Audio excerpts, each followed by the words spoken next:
They're off. No pressure. Go. Further Faster, the best independently owned outdoor store in the known universe. Whether you're heading out on a climbing, paddling, tramping or running adventure, look no farther than Further Faster for all your gear and expertise needs over the winter. Head over to 57A Buchan Street, Sydenham or Tautahi, Christchurch, or hit them up at furtherfaster.co.nz. It goes something like further, faster, there in Christchurch. Rocky is hairy and so is Badger. Jules is nice and Jacob is delicious. Go to further, faster now. Oh, further, faster, there in Christchurch. Rocky is hairy and so is Badger. Jules is nice and Jacob is delicious. Go to further, faster now. Dirt Church Radio. Episode 337 of the Dirt Church Radio Trail and Ultra Marathon podcast. Buddy, how are you? Good. I had a cool weekend. I went up to Auckland and went to Full Metal Orchestra, just like tuned into my inner bogan and listened to some metal hits. It was cool. Now, I was Bogan adjacent, so grew up in West Auckland, drove a Ford Escort, had like Back in Black by AC/DC on cassette, all that. On cassette? On cassette, yeah. Was it symphonic metal or was it, what are we talking here? Oh, it was, yeah, because it has the Auckland Philharmonic Orchestra, is that right? Yes. playing with these awesome singers, and they did a great job. What were some of the highlights? I'm a bit of a Metallica fan, to be honest, so I quite liked Metallica. Kerry knew pretty much all the songs. I wasn't quite so au fait with them all, but no, it's just good to get out, eh? It is good to get out. That is never a truer word was spoken. And we should probably introduce ourselves. For those who don't know, I'm Matt Raymond. I'm Ali Pottinger. And we are missing our mate Andrew McDowell, who is the fifth of Dirt Church Radio. Not sure, but person. We could go with person. Who do we have on the podcast this week, Ellie? Holy moly. We had the absolutely legendary and honourable gentleman Sage Canaday. 15 years ago, ultramarathon me is screaming right now. Like, honestly, we both had the chance to, but over the, nearly 7 years of Dirt Church Radio, we've had the chance to get some pretty incredible characters on. But my goodness me, Sage Canaday, someone who has, 3 Speed Goat wins, USATF 100K Trail Championships, Lake Sonoma 50 Mile, Kaiga Trails 50, 2 times Tarawera 100 champion, and now is still kind of relevant and is in the pop culture consciousness. But what an absolute legend of the sport. And we got the opportunity just before Western States. So it's a couple of weeks. We've been a bit consumed with the Western States content. But we got the chance to sit down and talk to him. And I mean, he was really one of the people who made that transition. You don't get an Abbey Hall, you don't get a Caleb Olsen without a Sage Canaday. One of the first people, what's his marathon PB? It's like 2:16, something like that. I don't even know. I was just reading, what was it, 1:04:32 for a half marathon? Like that's, yeah, that is proper bonkers. But he was one of those people who came into the sport and it sort of sowing the seeds of what we're seeing today, where people are doing Western States in ever decreasing circles. He was at the forefront. So amazing chat and a consummate professional. But look, Can I add one one little bit to that? Because I feel so guilty about this interview because we did it at 5 a.m. and so I was watching Sebastian on the baby monitor rolling closer and closer to the edge of his bed, and then he finally woke up and started crying, and so I had to exit stage left or stage right. And I feel so bad that I missed out on the rest of the interview because I was so looking forward to having a good chat with Sage. So if you wonder, like, man, Ellie just went quiet. I'd actually forgotten about that. That's been Had sort you? of yeah. But I remember, it was one of those ones where we did have to get up particularly early in the morning. But boy, howdy, was it worth it? And look, before we get to Sage Canaday and his greatest run ever, we should probably crack into this. It's the greatest run ever. It's the greatest run ever. Greatest Run Ever brought to you by the legends at Squadron. Give their 4-week special coaching trial a go. You can find the link on the website, which is www.dirtchurchradio.com.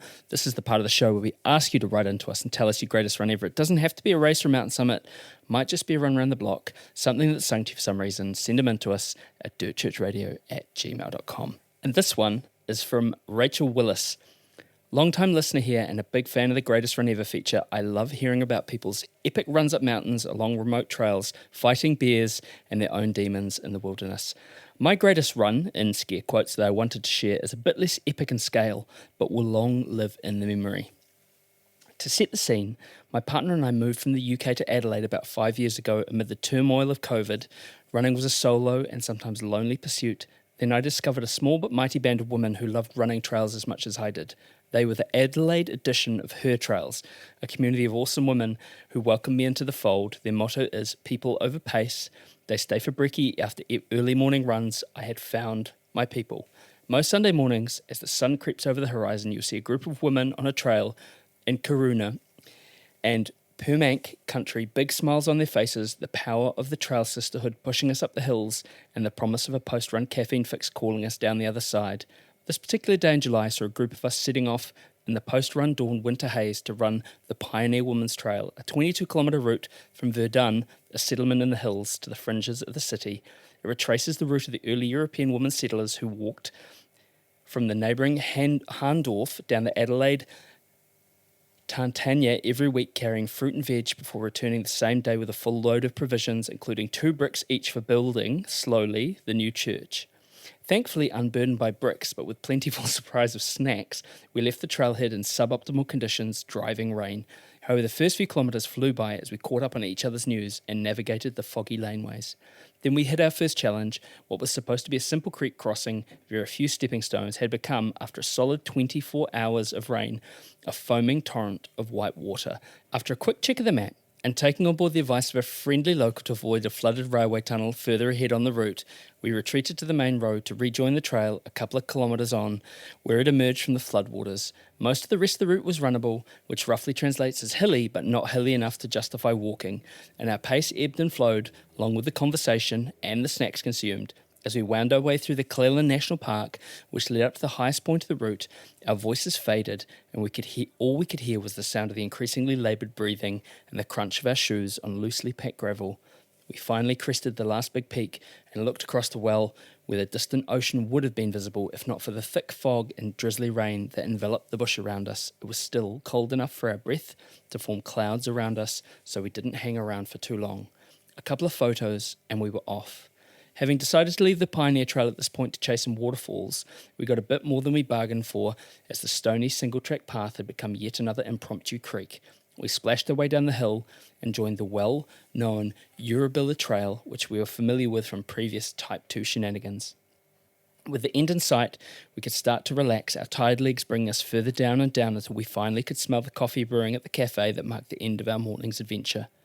This run was not about being the fastest, or going the furthest. It was never about breaking records or smashing Strava segments. Instead, it was about connection to each other, to bonds of friendship forged on the trails and strengthened through doing hard things together, connection to this beautiful country we'll call home, and connection to ourselves, to the reasons we run, who we are, who we want to be. So here's to full hearts, quiet minds, muddy legs, and heaps of feel-good vibes. Geez, Rachel, that was epic. That's cool. And that Pioneer Trail sounds amazing. Just so. What's the one from Wentworth Falls where you go, is it the Northern, I can't remember what it's called. National you run, Pass? Yeah, National Pass. Yeah. That's another one of those things. It's like the bridal trail going over to Littletonay where people like walked it in full woolen clothes and these women were carrying bricks back from the church. Like, it was different back then. But I enjoy my shoes, lightweight vest, and modern amenities. But that was nonetheless a greatest run ever. And Pretty cool. keep coming in, folks. We love hearing about them. We do send them in to www.dirtchurchradio.com. And you can read them on the website too. Right, so let's get on with our conversation with the mighty Sage Canaday.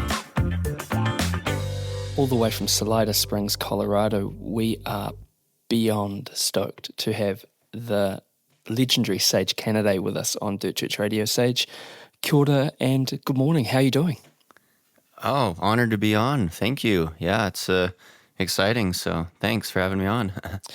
No worries. Hey, look, one thing that we've been catching up with lots of our friends and people we know is it's Western States Week. And as someone who's been involved with the sport for such a long time as you have at the high levels of it, is it like Christmas for you? Is it how are the feelings for the week, or is it just like any other normal week? For me personally, I mean, it's a very exciting week. It's the pinnacle of 100-mile racing in the U.S. I'd say, Western states. It's got the history.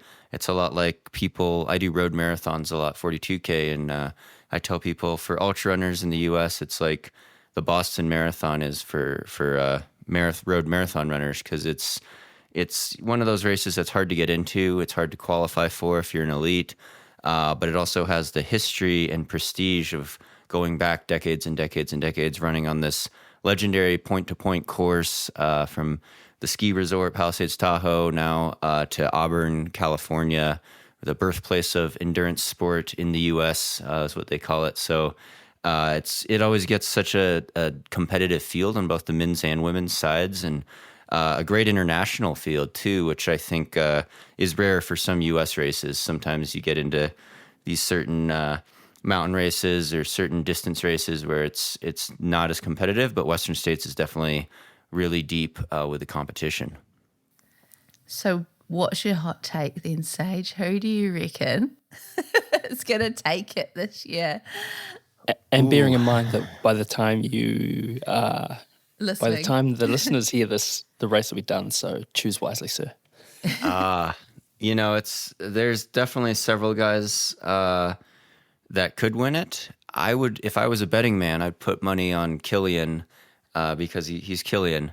Even though I'd say I've done some mountain races or run in the same races as Killian and some mountain running, and I wouldn't say the course favors him, but he's so good. He's, I think his versatility is there, and his training, from what I've seen, is there. So I think I would bet on Killian Jornet to win the race for the men. Yeah, and the woman? Who do you reckon on the women's side? It's a very similar thing. I'd say there's lots of different women that could win the race. Yeah. I'm gonna bet, and usually I said Americans have kind of the home course advantage. A lot of ultra runners in the U.S. are based in California. They could train on the course.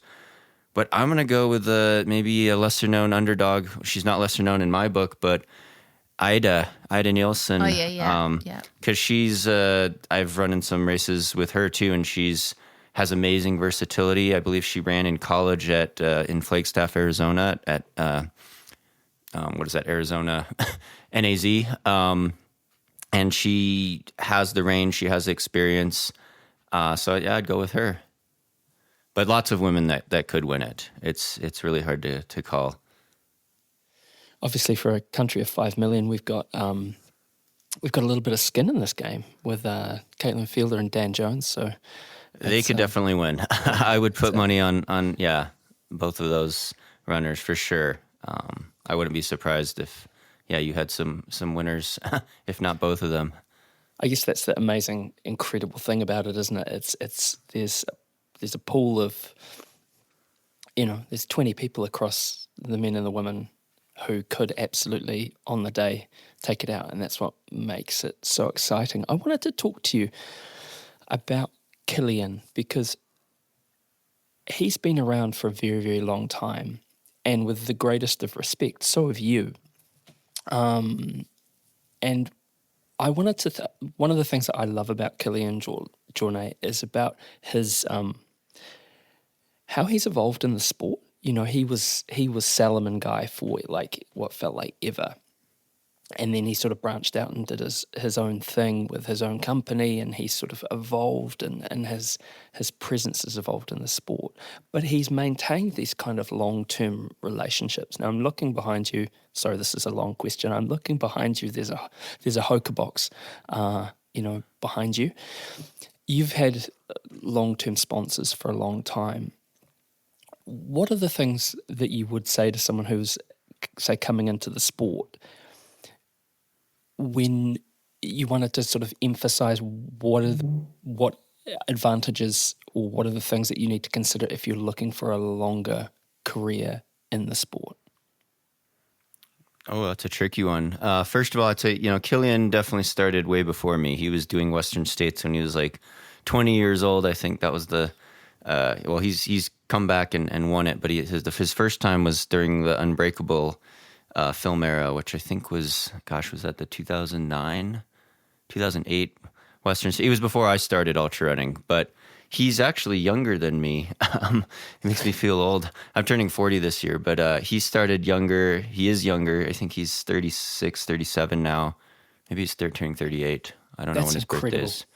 But yeah, his longevity of winning, especially some of the most iconic mountain races, has really pushed him to being like an icon. And I think with sponsorship or longevity, I mean, if you need financial support, you need gear support. So the sponsorship is really key. And with that, I got lucky with Hoka, just with the timing. I think they were coming to the US. They got acquired by Deckers, bigger brand. They had more resources. They started designing more shoes, more trail shoes besides just the Speed Goat. So I kind of got in at the right time. But there's always new brands emerging, like you said, with Kilian's Normal brand that he started after he left Salomon. He was with Salomon for a really long time, over a decade. And there's new opportunities for newer runners to get into the sport and to have sponsorship at some level, whether it's a nutrition sponsorship, a gear, Coros watch sponsorship, or a shoe sponsorship, shoe and apparel. You could have different companies sponsoring you, what's on your feet versus what you're wearing, or your sunglasses. So I would say try to diversify your portfolio if you're approaching different brands. You have to be more creative now because it's more competitive now. But also building social media and content, whether you're a running coach or you do podcasts or you create Instagram reel videos or scenic videos or shoe reviews.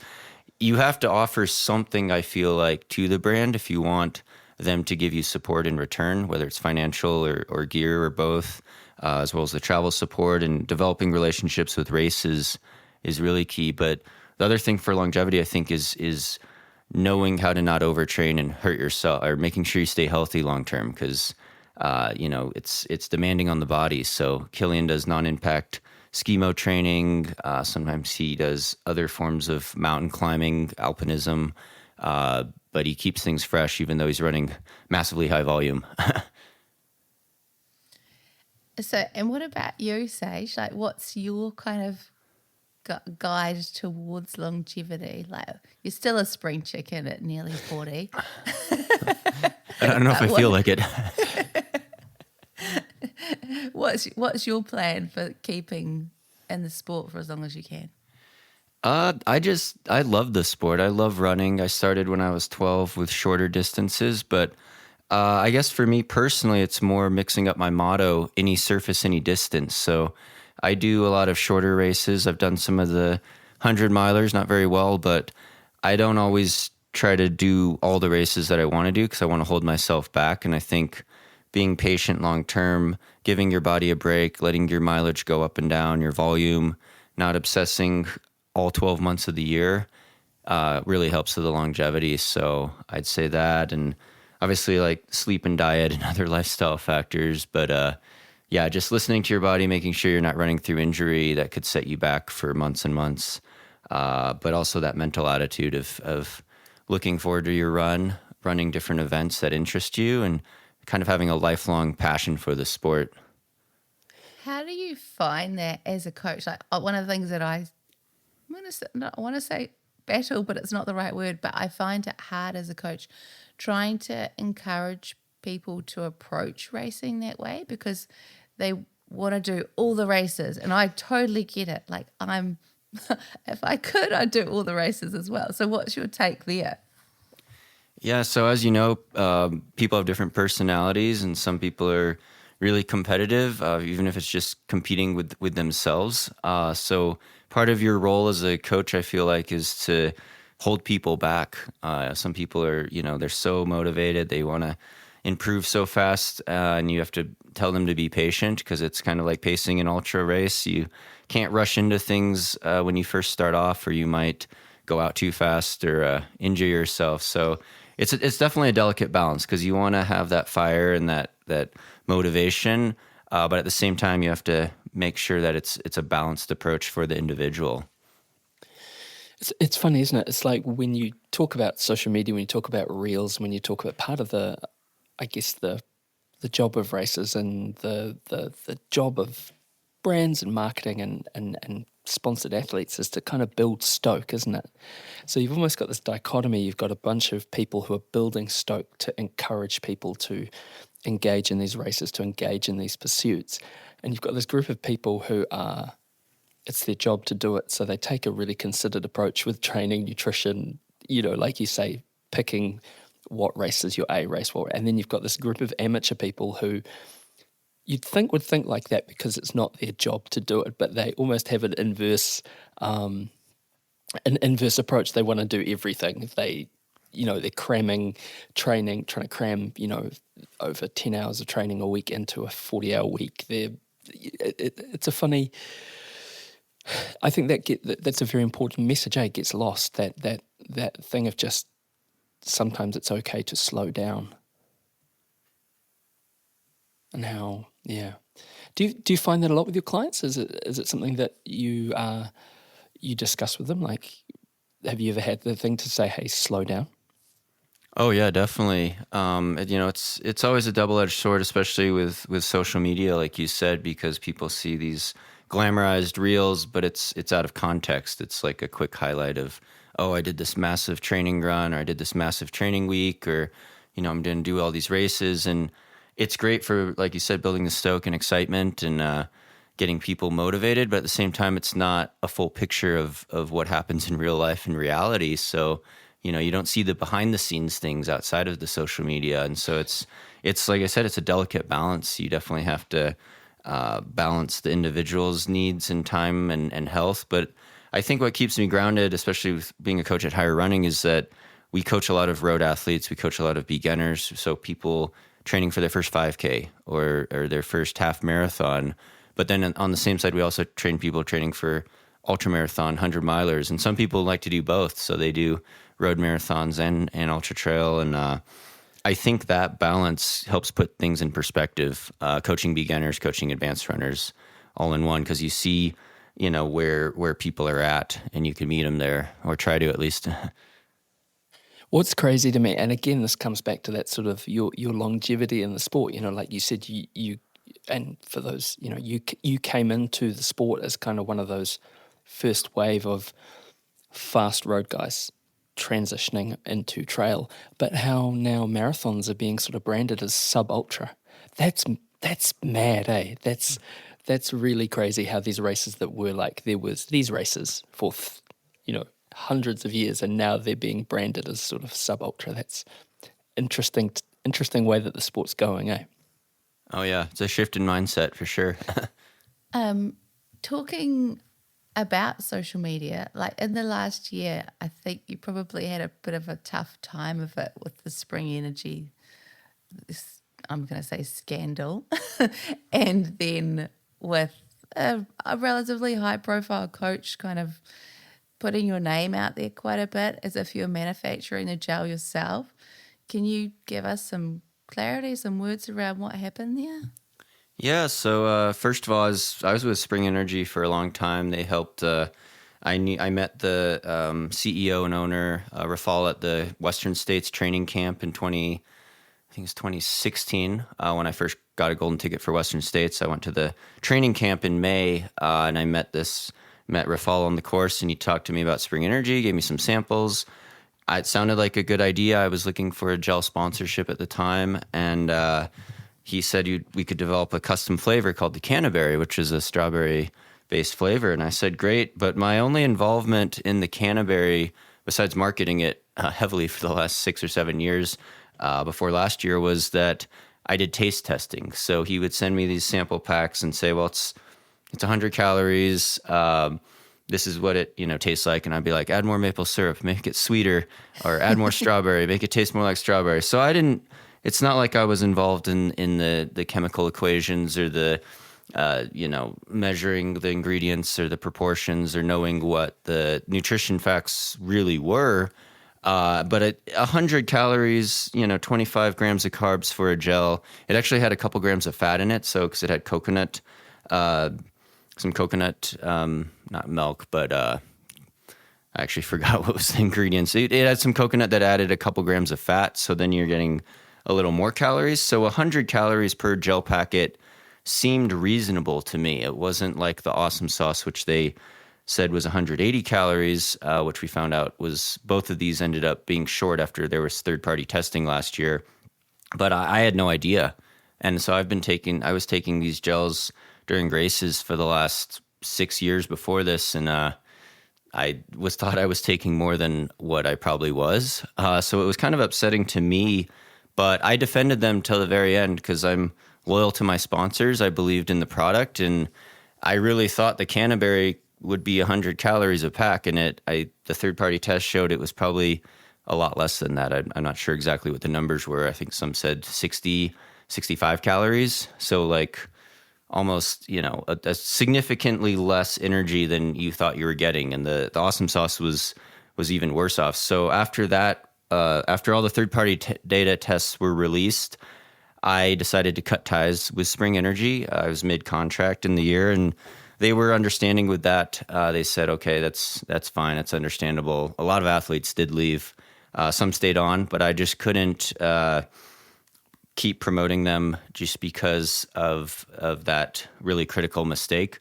And so, I don't really know the details. I'm just an athlete. I just help market products online. I wasn't the engineer or scientist behind what goes on in the Kitchener lab for them. So I honestly don't know what was going on, but I do want to apologize to people for accidentally misleading them and defending them till the very end, because it was quite upsetting for a lot of people there, especially with the social media buzz. But I'm glad the truth got out.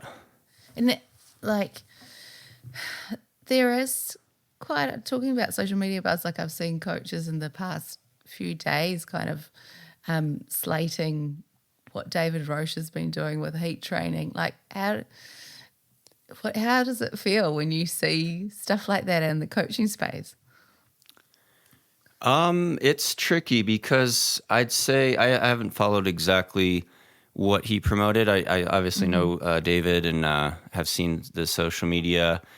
I'd say, with the heat training protocols, or even like how many carbs an hour you take, it could be very individual. And I think the dangerous thing with social media is that people make these quick highlight reels, or these brands want to promote these highlight reels, and it just, you miss the context of things. So you don't get the full picture.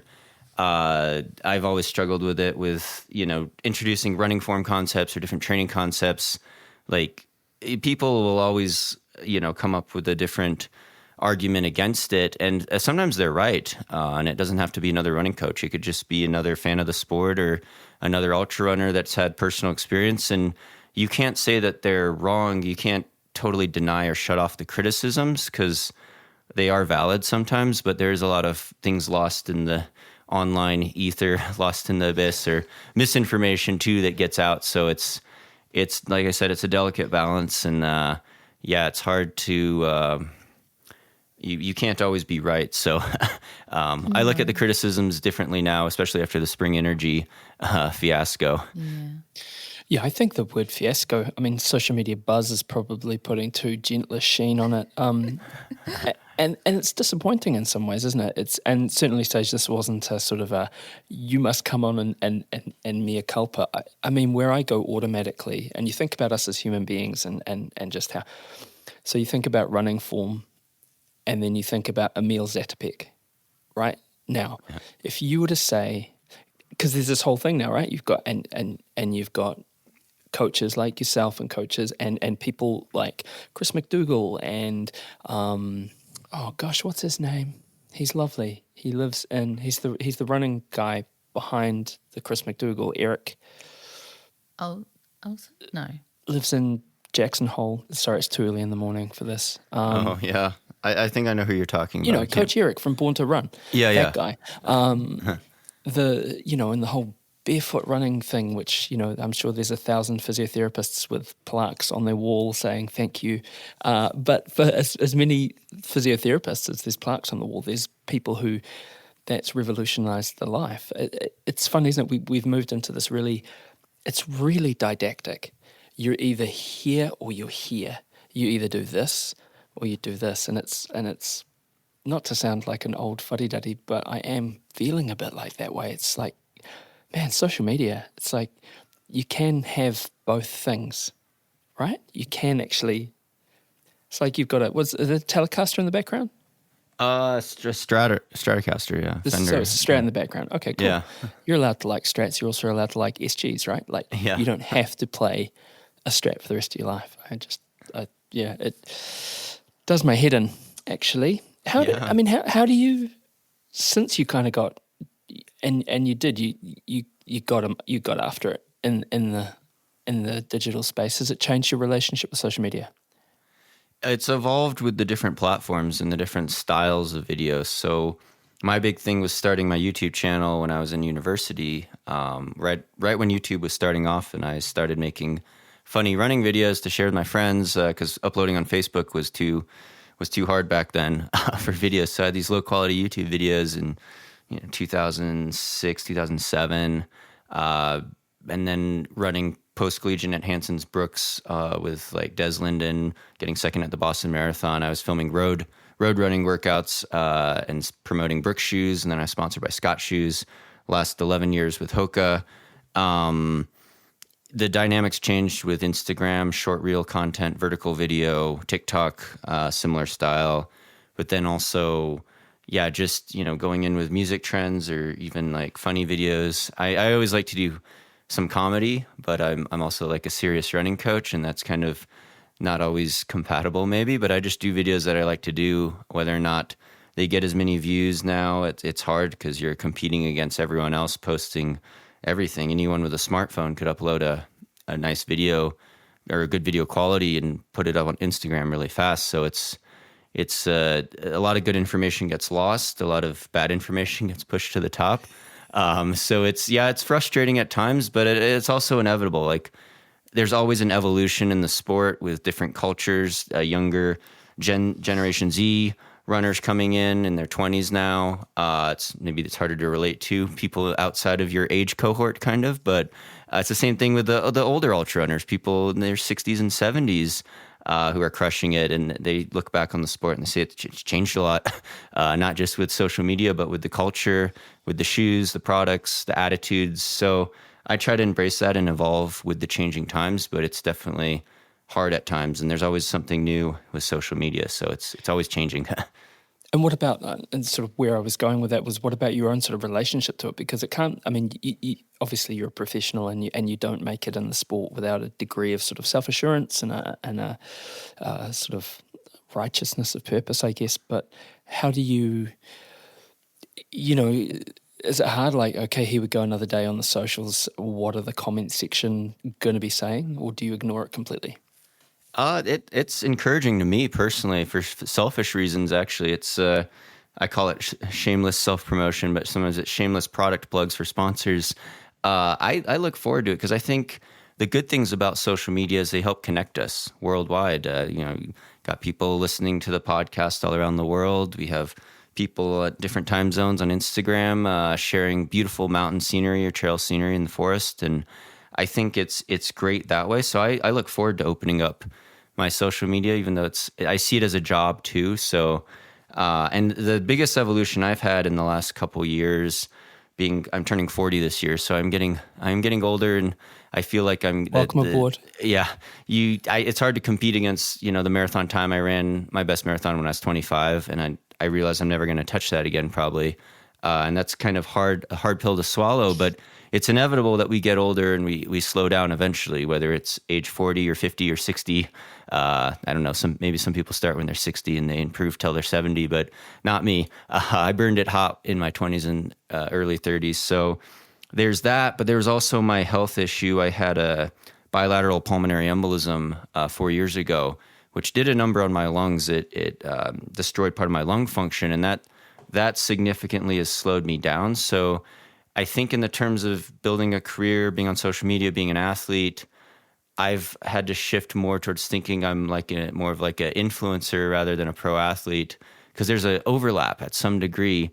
If you have a big social media following and you're promoting products online, you're a pro athlete if you're running fast and making podiums, but you're also kind of an influencer because you're selling products. And influencer gets a bad rap with a lot of people in the US because they just think of fakeness and people just selling products, and they're not fast runners necessarily, but they could be coaches. They could have something to offer. They could do product reviews. So in my mind, it's all one big overlap, and I've seen that shift happen, especially as I slow down in my own career. Influencer is very much a pejorative word, isn't it? It is. It is. But I mean, I guess even stepping outside of that social media, the vertical video, 30 seconds, your brand influences people. Your style of coaching influences people. But I do understand that it's taken on a life of its own. You've had significant challenge over the last few years. I mean, not only did you have the pulmonary embolism, your house burnt down. How do you work through that? It's been hard, honestly. But I think, I was lucky throughout most of my earlier life. I had a great childhood. My parents were very supportive of my running. I had everything handed to me on a silver platter. Like, I was spoiled. We were never in big financial stress. We weren't. My parents weren't super wealthy either, but very middle class, average American type of upbringing. Except my parents were above average support, so I was lucky in that regard. I was lucky getting sponsored right after university, track running. So I really can't complain. And I think the biggest perspective I've had now is that, at some point in our lives, we face some sort of adversity, and some people face much more worse adversity. Some people have traumatic childhood. Some people have, it could be an accident, a substance abuse problem. There's much more suffering and traumatic events that happen across the world to people, and none of us are going to go through life unscathed. There's always going to be something, and hopefully it's minor. But for some people, I know it's a lot harder. And so, from my perspective, it was a minor little speed bump. It wasn't too bad. The apartment was just material items. We had some insurance. It covered most of it. We still had to pay a lot of money. It was a financial strain. And then the hospital bills actually in the U.S. were also quite a financial strain. But we got through it. And it still bothers me that my lungs hurt a bit more when I run, and my VO2 max dropped a lot. But I also think that was going to happen anyway as I get closer to 40 compared to my 20s and 30s. So it puts it all in perspective. It makes me more appreciative of life in general, but also still just being able to run. But I think I could relate more to people that have had some struggles, maybe, whether it's a minor injury or just, something outside of running that's put stress on their life. It's that thing, isn't it? We talk so much in this space about running being a challenge, and it is very much within a boundary of safety, isn't it? Like, yes, this is going to hurt. You're going to feel like you are perhaps dying. You're going to perceive this as this, but you're not going to really. That bell curve, it's very, very small. But I have a friend who went through a very similar couple of health challenges, and he said, at one point he was lying on the floor of the hospital with like a crash team over him, and he said, and to this day, as scary as that was, it was better than the alternative, which is not being here. So that must give you, like, you're off for a run this afternoon, aren't you? After that perspective must be really freeing in some ways, hey? Oh yeah, for sure. Yeah, thankful to still be here and to still be running, and yeah, still being able to train at a pretty high level actually. So my sponsors supported me a lot through that, and the community supported me a lot through that. So that definitely helped a lot, because a lot of people don't have that big of a network of support necessarily. So I'm thankful for that. Do you find that people struggle? I mean, I'm so interested with the sponsorship thing because, again, we think about the influencer culture and everything is just immediate, like couch to 200 mile, and and then you're gonna get, you know, a contract with a shoe company or whatever. Like you've been with Hoka for, like you said, 11 years. That's an incredibly long time. Is it what do you think sort of, given that we sort of touched on it earlier, but is it just what makes for such a long-term consistent relationship? Gosh, that's a good question. I think I got lucky with the timing. When Hoka was introducing, especially the US based trail running team, right in 2013, 2014, I was able to jump right on that. It was kind of when I really started trying to go out after competitive races. So I was doing, going against guys like Killian. I always finished behind him, but I finished a close so second. So does everyone. That's okay. Yeah. I saw him get beat actually at some races, but I would be like a place or two behind him, and I'd watch him go off and beat me. But that helped diversifying your social media. So trying to be active on all platforms, not just one thing. It could be a weakness too, though, because some people really hit it off on YouTube and then their Instagram's not as big, or vice versa. So I don't have all the answers. I don't know, but I do like to be loyal to my sponsors. So I don't look for other quick deals necessarily because Hoka's been so good to me. So I think that helped, and just the support of the marketing team. I've worked with a lot of different people over the decade. The timing, and then consistently creating value for the brand, whether it's not just, posting shoe reviews or shoe product pushing on social media, but just being a coach or working in other capacities through marketing and leading group runs or activation events, and having a presence at like the Boston Marathon, which I did this year, but also the Tarawera 100K or some other race that's outside the U.S. Because it's a great running community, and yeah, I like to be part of it. I have, again, as you've finished behind Killian, I have finished behind you a couple of times, far behind. But when I've seen, and there's been a couple of occasions where you've, on out and bit like Tarawera all those years ago, and you came flying back, and you were running with Kerry Suter actually, and he was pacing you out. And me and my friend were running up the hill, and you guys came flying down. And one of the things that struck me is you said hello to both of us, and you said hello to everyone coming down the hill. Now, you had license not to do that, right? You're concentrating. I shudder to think how fast you were running at the time. Is that something that, you seem like a very kind of genial, but also it's a very professional approach. You are saying, hello, I'm going to welcome my fellow athletes. Is that an approach you've always had, or is it something you've worked on over time? I think I've always had it, because there's been some out and back courses where I like to cheer people on. Like in the U.S., there's a race called the Lake Sonoma 50 miler, which is a big out and back. And at Tarawera, this must have been 2014 Tarawera. Yeah, it was the rain year. Yeah, it was 80K or so course, but we had that big out and back. And yeah, Kerry was pacing me the last, 20, 25K or whatever the pacers were allowed to pace you in. And it was muddy. Or coming through the hilly section, through the forest. And yeah, I know everyone's out there struggling, and it's a uplifting thing to try to encourage everyone else on. And I don't see, whether you're leading the race or you're, whatever place you are, it's all the same. We're all struggling and all trying to encourage each other on. So I try to do it as best I can. Sometimes I'm too out of breath to muster it up, or I might miss someone, I'm afraid, because I'm looking down at my feet, trying not to slip or trip on a tree root. But it's I don't want to be rude, and I don't want to, I don't think, elites don't have this like special right to like just plow people out of the way. So it's all about recognizing everyone's struggle and challenges and courage to toe the starting line of an ultra and trying to celebrate that.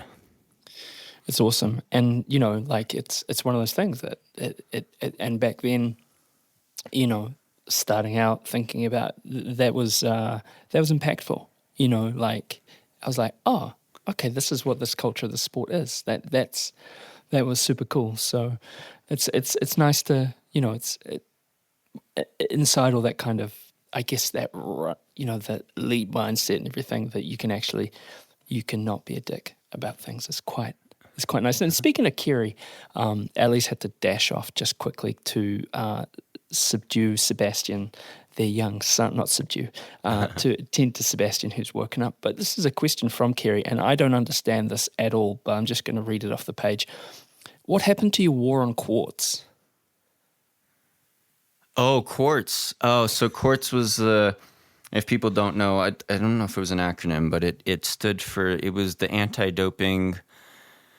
Well, they didn't even call it anti-doping. They called it athlete monitoring health program for elites, mainly in what originally started as the Golden Trail Series. I think it was around in Europe, I think based in France, even before the Golden Trail Series mountain races kicked off. But they were doing preliminary blood draws at like UTMB. Even when I first towed the line at UTMB 2015, I did the Golden Trail Series twice, the International Golden Trail Series, which is mainly sub-ultra, marathon, shorter mountain races like Zagama, Sierra Zinal. And I made the top 10 in the international field there in 2018 and 2019. And Quartz was involved, especially that first year, with making us take blood tests. But it was something that I called out on social media quite a bit because I'm very for clean sport, and I think there's been some doping problems, or there definitely have been at UTMB. But I said it wasn't going to be accurate as a drug testing program because it was more just random blood draws, and they would not wear gloves, and there'd be blood splattered all over, and it was not a surprise test for elites. So I always felt like it was this Band-Aid for something you really needed stitches or a bigger wound cover on. And I think they did away with it actually now, because for UTMB and like Western States coming up, they're going to bring in world anti-doping standards or world athletic standards for actual testing, at least after the race. So I think that's more transparent and more honest, because it's actual performance-enhancing drug testing versus just random blood draws that didn't seem to be doing the job. Look, I work in healthcare, and I mean, trying to get a drug level out of a blood draw, and you're right. We were at a, Ali and I were at Ultra Trail Australia, which was a world major, and they had the anti-doping people. Now, they are like ninjas, right? Like everything is just, you didn't see them, you didn't see what was happening. They are so dialed in, not secretive, but I guess they have very low profile and very, very controlled. Hey, if you just, like you say, if you're ripping around without gloves on, taking bloods and then saying that this is a clean sample, it's pretty, like you say, that's pretty, it's a Band-Aid when you need stitches, right? If you could plausibly deny something like, no, the clenbuterol in my blood was from that beef sandwich that I ate. Who said that? There was a famous cyclist, wasn't it? He said, yeah. Do you remember that? Shelby Houlihan, the track runner in the U.S., had the beef burrito, or no, pork. She said it was we call it burrito gate, actually, because she had levels of some steroid, and yeah. Do you find it fun? I mean, you held up your beautiful chorus watch there before. Do you find it funny that people, like there's discussions around, records, and there's discussions around people attempting these massive things. What do you think drives people to kind of cheat or cook the books in an era like in the 80s? You could absolutely get in a camper van and drive across drive across a continent and say that you did the race. But now when you can dial it into individual stride length, what do you think possesses people in this day and age to cheat? Why do people do it? Yeah, so the way I see cheating, I've been very against illegal performance-enhancing drugs, but there's other ways to cheat. You could cut the Boston Marathon course, take the subway, take a car if you're doing a across the country run, right? FKT, you could cheat. You could cut the switchbacks on FKT, right? I always say, and even for the people taking drugs or cutting the course physically or cheating with data manipulation or a motor in your bike, right? Is that it could be driven by financial motives. There's definitely, like, I think for a lot of, we'll say, someone coming from poverty, say you have a East African runner that's running from poverty, they're trying to feed their family. They might get tricked by an agent or coach into taking an illegal drug that they don't even know about, and they don't even know the rules. They just want to win a race and make money. And for them, it's a lot less. I feel sorry for them compared to the super wealthy athlete that has all the bells and whistles, that knows they're taking EPO and performance enhancing drugs and is cheating and gaming the system for big money, right? So I think there could be a financial motive, but I think if you're sponsored already, you're a top level athlete, and money is not the driving factor, I think it goes back to ego. And so even for these unsponsored runners, even for a mid pack runner, you just want to beat your neighbor, you want to beat your buds in the running clubs. So like, it would be easy for people who want attention, or they have an ego, or maybe they have a fragile ego, to artificially inflate your results some way. So I think it's driven by a psychological component.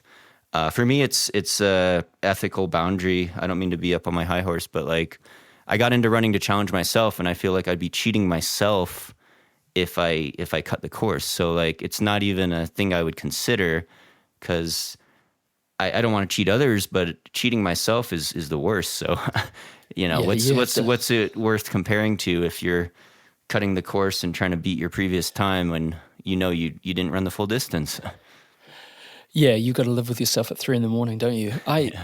We have a friend. His name's John Anate. He's a medical doctor. Shout out to John. He's a medical doctor, and he came over and did some runs with us down here. He went and did, I think, more to Tapu, and he was talking about the rise of, and it was around that time of the Icarus stuff. He was talking about the rise of concierge medicine and how it's like dudes like me who are like mid-pack masters runners, or in the cycling world, they say, well, I could spend this much on a pair of carbon rims, or I could spend this much on a course of EPO, and what would affect my...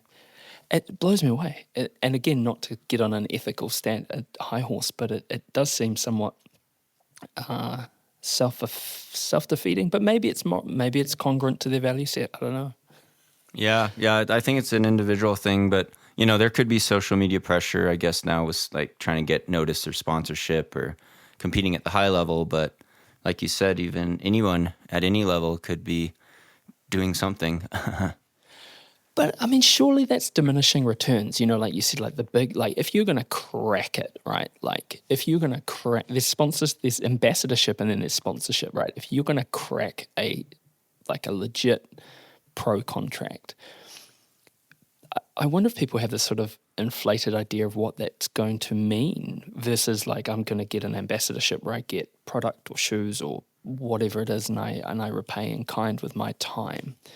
I don't know, maybe maybe it's a thing of, like you said, that the thing that strikes me about your relationships is they're consistent, time-based, long-term, and that they have peaks and troughs, but they're ongoing. This kind of, I don't know, maybe I'm just old. Maybe I'm just an old guy. Oh, no, I could relate to that. Hey, speaking of long-term relationships, Sandy Nypaver, not a slouch herself. I mean, you've both come up through the sport. What's it been like, sort of, having a partner in crime, partner in life who is also, running to an incredibly high level? What's that like? Oh, it's really good because you could relate to what each other is going through almost exactly. So we try not to pick the same races sometimes. We might be doing some of the same races this year, but it's good to help crew for her. Like she did the Run Rabbit Run 100-miler in Steamboat Springs last year and finished in the prize money, which is good. But yeah, just being able to support someone who's also running at a high level makes it easier because everything's streamlined. Like, oh, you had a long run today, you're tired. We don't have a ton of responsibilities, so we're lucky in that regard. And she actually helps support. She coaches a lot through our coaching business, Higher Running. So she's really the number one coach. She works full time basically as a running coach for Higher Running. So she really supports that brand, which helps a lot. But yeah, she's sponsored. She has a Topo shoe sponsorship that she works with and does social media from time to time. She always says it's harder to create videos because she's coaching so much, but I think part of that's a personality thing. But no, it's been great, and Sandy's been running strong. She also had some, she had Achilles tendon surgery years ago. She's had some ups and downs too, but she's been training hard and has big goals. That's awesome. And do you guys, I mean, in terms of, that must be hard for, and not to speak for her, that must be hard for her to watch, like when the whole kind of, suddenly, your partner's a bloody meme on your Boy Scott Jurek or whatever it is. That must be, did she want to go kick some ass, or was she a bit more kind of like, dude, it's social media, just ignore it? She'll defend, she's very defensive and she'll be outspoken for any sort of cause or injustice she sees in the sport, especially with like, helping promote more women in ultra trail running has been a passionate thing. Obviously we're both plant-based too, so that's comes through as a passionate nutritional choice or dietary thing. But no, she has a good balanced approach. I'd say she helps me cool down if I get amped up, if someone says something that rubbed me the wrong way. So I think that's a good balance to have. She has a good perspective because it's easy to get a distorted perspective if you're in a certain space on the internet or in ultra running even. She could pull the reins back. She's helped also guide my training too, because I'll forget to do something. I always coach myself, so it's a bias, a self-bias that you get wrapped up in not running enough or running too much, running too hard, racing too much. She's like, that's crazy, don't do it. Trying to do any service, any distance all the time. You need to take a step back. Any distance or any time sounds like a really great kind of way to live. And I mean, what's your favorite, like if you had to choose, what would be your favorite kind of surface and distance? Ooh, definitely not 100-milers. I've struggled in the longer races. So I think my best distances have been more between 50K to 80K. And I think some of my best, I'd say 50K maybe. A 50K mountain race like the Speed Goat 50K outside of Salt Lake City here in Utah has been a race that's treated me well, and it just seems to flow with my natural abilities. Because I've suffered greatly when I try running over 100K, 100-milers, they've faded pretty hard, and I want to do well in longer races, but I'm not sure if those are my best events. So 50K in the mountains has been a sweet spot traditionally for me. I didn't choose it necessarily, but I do like it. Yeah. And what about track reps or hill reps? Oh, now after my breathing issues, I'd say track reps, because there's something about running flat and fast that's very satisfying. And when I was training for the Boston Marathon this spring, it felt good to be back on the track. But I used to always see myself as a climber, like uphill was like my jam. Now it feels like I'm just breathing harder, so I don't like it as much, but I still do uphill reps, obviously, for the musculature. But yeah, you can make anything hard if you run fast enough. That's very true. And I guess living at 2,000 meters is gonna put some extra pressure on the pipes because there's not as much oxygen. What was it like jumping back into Boston? Like going from, like you said, like I love a 50K in the mountains. That's different from Boston. How's it dealing with the crush, the people, all of that? It was refreshing. Like I said, my motto is any service, any distance. We coach a lot of road runners who do shorter events, 5K, half marathon. So it's a different scene from the trail ultra. I definitely love trail ultra running, and I'm probably going to be more competitive at the longer, less intense distances. But Boston's it's humbling because it puts things in perspective. All these runners going, faster 3-minute kilometer pace, and it's refreshing coming from ultras because it feels like it's over like that. You're like, well, it's. For me, it was less than a 2.5-hour race. So it's easy to figure out your gels of like, okay, I'm going to have, 4 or 5 gels. Like, then that's it. And then you don't have to worry about gel fatigue because I could slurp down 4 or 5 Martin gels, or I took my bicarb before the race. They handed out Martin gels. I'm not sponsored by any nutrition company, but Martin was the sponsor of Boston Marathon. So they're handing out these gels, but I had some, SIS gels too. So I had plenty of carbs and I sipped Gatorade. And it's simple. There's no drop bag. There's no change of clothes. There's no solid food that I'm eating to worry about. It was mainly just blast for a little over 2 hours and the course is done and there's a lot of people cheering for you. So it's high octane and it's good. And it went pretty well. So I was happy. What did you do? What was your time? I ran 2:26 at Boston this year, and we had good weather too, so that helps. That's amazing, and yet at the same time, isn't it? You reflected on that. What's your PR? Is it 2:12? 2:16. 2:16:52. Yeah, when I was 25. So there we go. That's like you say. Everyone slows down, and it's absolutely there's people who would bite their own arm off for a 2:26 marathon finish, right? And it's that thing about you kind of getting that right in your head that's not a 2:16, but still, I mean, incredible. On food, are you a guy and stepping away from whatever kind of the gel? Are you in the longer races, you're plant-based, are you mixing it up? Are you taking gels? Are you taking a variety of food? Or do you kind of just stick with getting in the carbs any way you can? Honestly, the nutrition's been a ongoing process. It's evolved with the different products. It's evolved with maybe how your stomach feels as you age. But I actually tried some 24-hour races too over the past 6 months. So I was trying to make the world 24-hour team, which is a flat track, 24-hour, how far you could run. And so I did it on a paved track, a tarmac. Well, it was like a 1,600 meter loop in November. Failed epically. I only made it 12 hours. I was throwing up. I had stomach issues, dehydration issues. And then I tried again on a 400 meter track 3 weeks after Boston, the Desert Solstice it was called.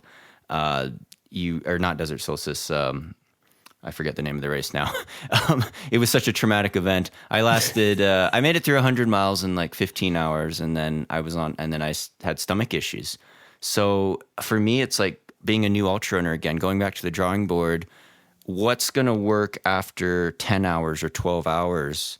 And I think you find, and a lot of 100-milers have found this, maybe you too, is that you do need to change it up with solid food, real food sometimes. It could be potato chips or crisps. It could be a tortilla. It could be bread. It could be soup, noodles, pasta. But at some point, I get flavor fatigue, I'd say, to like a sweet gel. So I have to change it up.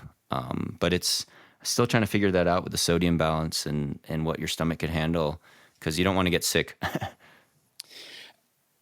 It's refreshing to hear that. It is. And not to revel in the fact that your body said a hard no. It's interesting, isn't it? Like it doesn't matter if you are at which end of the bell curve that you sit in terms of ability with running. The body is the body, and some days, like you'd think that on balance that you would absolutely knock that out of the park in terms of just getting after it and knowing what to put in. But you on a 400 meter track surface, your body said, "No, I'm not doing this." What do you think that's about? Is it just the fact that you're on a consistent surface and consistent motion for so long, or is it your speed? Or Definitely. Yeah. I think what I learned from these two 24-hour attempts on flat tracks is that your mindset has to be totally different than if you were doing a fixed distance race, like a 100-miler. Because, on the trails, everything's changing. You're changing pace. You're changing with the hills, the terrain. You have different aid stations to look forward to. You're also carrying a big pack where you have to be self-reliant on how much you eat and drink between aid stations or you'll run out. So I think those constraints change the mentality of it. The pace changes. Whereas on the flat track, it was almost too easy. Every 400 meters, I'd see Sandy and my crew, and I'd be like, "Oh, I need a drink. I'm very thirsty now." But on the trails, that wouldn't happen because you're carrying your hydration. So I think I messed up my hydration mainly. I tried to overhydrate too early because it was too convenient. And, if I'm drinking, I was trying to force a liter an hour, which I think was too much for me. Because it's still relatively low intensity. It wasn't super hot. And my stomach started sloshing after 6 or 7 hours. And in hindsight, at the time, I thought it was a great idea. But when I look back on it, I think a lot of the stomach issues happen because of overhydration or dehydration. And you get that sloshing. And then once you start getting sick, I don't bounce back from that very well. And on a track race, you don't want to be stopping at the aid stations like you would in a trail ultra because you want to keep moving fast because it's flat. And I think that dynamic, it's a totally different mindset. But I'm still learning. I've still suffered greatly in 100-milers like UTMB and had to drop out early, not finish. I've marched it into the finish, Western States. I was throwing up all over for the last 40K, but I got it done. So yeah, you learn something from every race, and I think it changes. It might change as you get older too, but there's new products to experiment with. So I'm always experimenting. One final question, then we'll lead you on to the last that will land the plane. But the race du jour, the distance or the format that is hottest at the moment, and when we're talking, it's Dead Cow Gully is happening in Australia. Have you ever thought about giving a backyard a go? Yeah, definitely. I think it's an exciting format because, like I said, it changes the mindset again. And I don't know because I've never started a backyard ultra. But after doing these 24-hour fixed time events where there's no finish line, the more you suffer, the more you keep in the race, the longer you have to go. And I think that mindset shift is also similar in a backyard because it's about going as far as you can, but there's still this time constraint. But the appeal to the backyard ultra for me is that if you run faster, you also have more of a rest break in between starting your next lap. So that mindset is more like trail running, where I think you run up and down these mountains, you have a big aid station. If you made up a gap on someone, you could relax more, eat solid food. On the track, I was just rushed all the time. I felt like I couldn't do that. But I think in the backyard, if you run a little faster, you have that many more minutes to take a nap when sleep deprivation comes in. And I've never done a race over 30 hours, so I can't imagine what the sleep deprivation or the nap strategy is with that, because they say a lot of coaches will say after 30 hours is when the sleep starts becoming a big issue. I can't speak on that yet, but I do want to experience one. It's exciting. Yeah. and I mean, that's the thing, isn't it? Like, that's something that really interests me. If you look at, there'll be two runners and say they'll be at 16 hours, which is 100 kilometers or 109 or whatever it is. And then you look at the cumulative, how much time they've spent on their feet, and you can have two runners, same race, same starting on the hour, and one's run maybe 2 hours longer, 4 hours longer than the other because of and there's different strategies as well. It's an incredibly interesting sport. Hey, look, Sage, you've been so generous with your time with us. Ali does give her apologies. She had to go, and the toddler woke up on the wrong side of the bed, I think it would be fair to say. So she does give her apologies. But I wanted to ask you the same question we ask every person who comes on Dirt Church Radio, and that's, Sage Canaday, what's been your greatest run ever? I'd have to say this is a long time ago, 2014, we had this race it was sponsored by the North Face, but it was called the Endurance Challenge in San Francisco. And it was in the hills of Marin Headlands. It was before they made you run across the Golden Gate Bridge at the end. So we were more in the hills, single track trails, beautiful redwood forests, kind of like Tarawera actually. You have redwood forests there in California, and it was a big prize money race, $10,000 USD for the win. I had been there the first year. I got lost and dropped out in 2012. The second year, I was in prime shape. Dakota Jones and I both got the flu. I didn't start the race. So 2014, I go in. I was like, I got to try to win this prize money and do well. It's my first big year with Hoka, and it's in December. So everyone in the U.S. who had done Western States or all these competitive races would go in it. So, you got Rob Carr, Dakota Jones, Mike Aish was in it, Max King, Zach Miller. The golden age of ultra running. Some of the European Solomon guys, not Killian, but the year before Francois Dane had done it. Miguel Heras, I think, was the Solomon guy. Then Alex Barner, Dylan Bowman. So all these guys, and it was a super muddy year. It had rained. They changed the course slightly. I think it was just under 80K, 48 miles. And it was just a mud fest. And I went out and I tried to blow open the race in the first third. And I was drinking Coke and I got sick to my stomach. I started throwing up all over. And I had maybe a 5-minute lead on Dakota Jones, and he caught me and passed me. And we had 16K to go. And I thought my race was done. I was going to start walking. I felt so bad. And for some reason, I was able to puke and rally. And I ran up the Muir Beach Hill and closed on Dakota, passed him at the last aid station with like 8K to go. He was like 10 seconds behind me, and I just grabbed a bottle from my parents and just started running as hard as I could and was able to open up a gap. I think I was running 320 kilometer pace on the final downhill and through the mud, and I was able to win that race, get the prize money, and it was a big race because, we had Western States champs like Rob Carr, Timothy Olson, Zach Miller was coming off the world champs, and to win that was the best executed race I've done. But also it was painful because I had stomach issues and didn't think I could do it, and I did it, but that was rare. Wow. Wow, what a time. I mean, and I guess that's the thing, isn't it? We kind of date ourselves with our cultural touch points, but that's sort of when I grew up, as it were, like being, thinking about those athletes and everything. So what an amazing time. Hey, look, Sage, thank you so much for coming on. Really appreciate how generous you've been.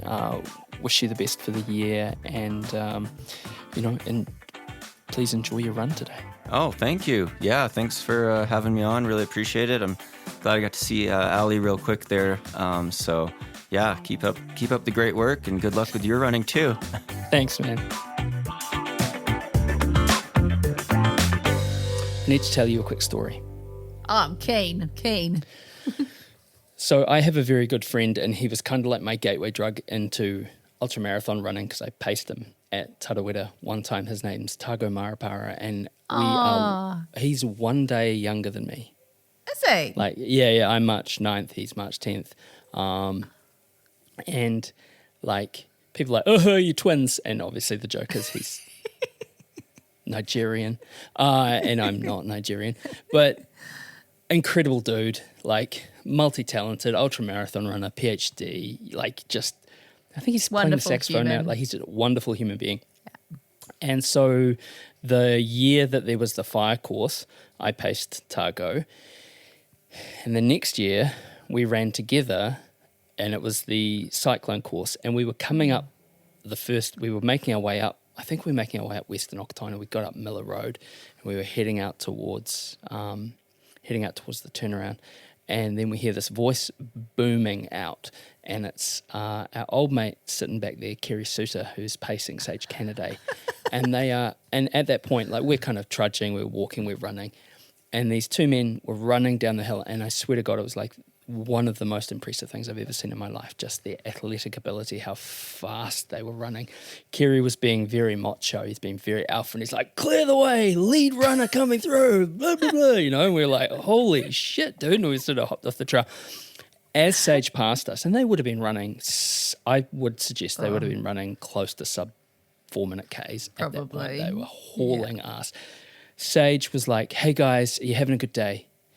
And we were like, yes, sir, we are, as he shot past. Fast forward the next day, finished the race.